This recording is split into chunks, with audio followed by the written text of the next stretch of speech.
Tibia bone largest bone of the leg, ये leg की largest bone होती है क्योंकि लेग में दो बोन पाई जाती है, एक होती है टिबिया एक होती है फिबुला।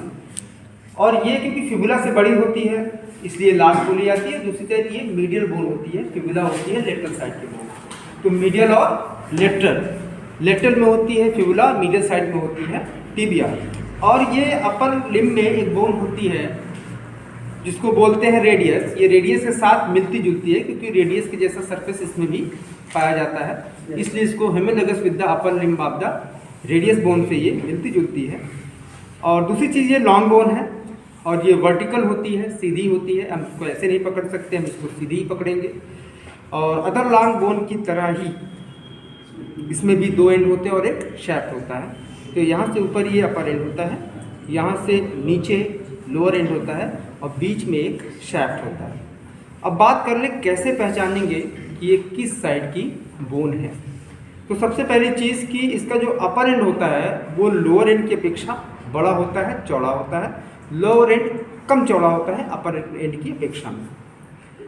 सेकेंड पॉइंट इसका ये है, इसके लोअर एंड में मीडियल साइड में एक प्रोजेक्शन डाउनवर्ड लटकी हुई होती है जिसको बोलते हैं मीडियल मिलियोलस।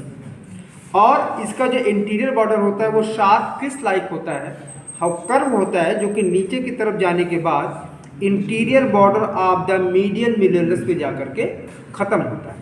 इतनी चीज़ें समझ में आ गई होगी।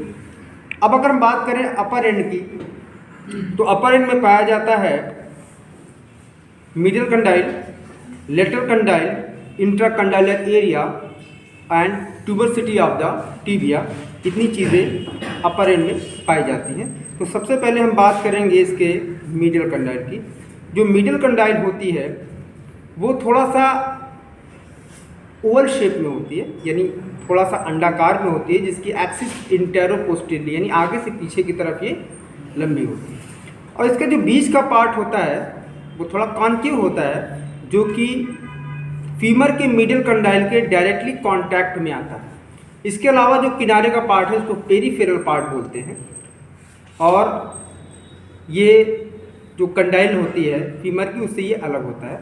और आगे में anterior horn of the medial meniscus और posterior horn of the medial meniscus से ये अलग होता है। इसका जो लेटरल मार्जिन है वो हल्का सा राइज होता है, जो कवर करता है इंट्राकंडाइलर ट्यूबरकल को। और इसके पीछे और नीचे की तरफ एक ग्रूव पाया जाता है और सामने लेटरल साइड में न्यूमरस वैस्कुलर फोरामिना ये पाई जाती है। और ये मिडिल कंडाइल है तो फीमर के मिडिल कंडाइल से ही ज़्यादा कांटेक्ट में आएगी। इसका बीच का पार्ट ही ज़्यादा कांटेक्ट में आता है, जो कि थोड़ा सा कानकेव होता है। साइड का पार्ट जो होता है वो उभरा हुआ होता है, फ्लैट होता है, जिसको पेरीफेरल पार्ट भी कहते हैं। अब आते हैं लेटरल कंडाइल पे। तो लेटरल कंडाइल होती है वो नियरली सर्कुलर होती है और बीच में जो होती है वो कानकेव होती है, क्योंकि जो लेटरल कंडाइल होती है फीमर की वो डायरेक्टली कांटेक्ट में आती है। इसके अलावा जो किनारे का पार्ट है वो पेरीफेरल पार्ट होता है, जो कि फ्लैट होता है और आगे में लेटरल मेनिस्कस से और पीछे में लेटरल मेनिस्कस से अलग होता है। इसकी जो मिडिल मार्जिन है वो हल्का सा राइज होती उठी होती है, जो कि लेटरल इंटरकंडाइलर का जो ट्यूबरकल लेटरल पार्ट उसको जो है ये कवर करके रखती है। इसके पीछे में नीचे में एक फैसेट होता है जो कि फिबुला से अटैच करता है, जिसकी पोजीशन डाउनवर्ड, बैकवर्ड और लेटरली होता है। यानी डाउनवर्ड का मतलब होता है नीचे, बैकवर्ड का मतलब होता है पीछे। लेटरल साइड में क्योंकि ये लेटरल में है तो इसको बोलेंगे डाउनवर्ड, बैकवर्ड एंड लेटरली। इससे फिबुला अटैच करता है। इसके अलावा इसके अपर में और मिडिल साइड में एक ग्रूव पाया जाता है। इसके अलावा इसके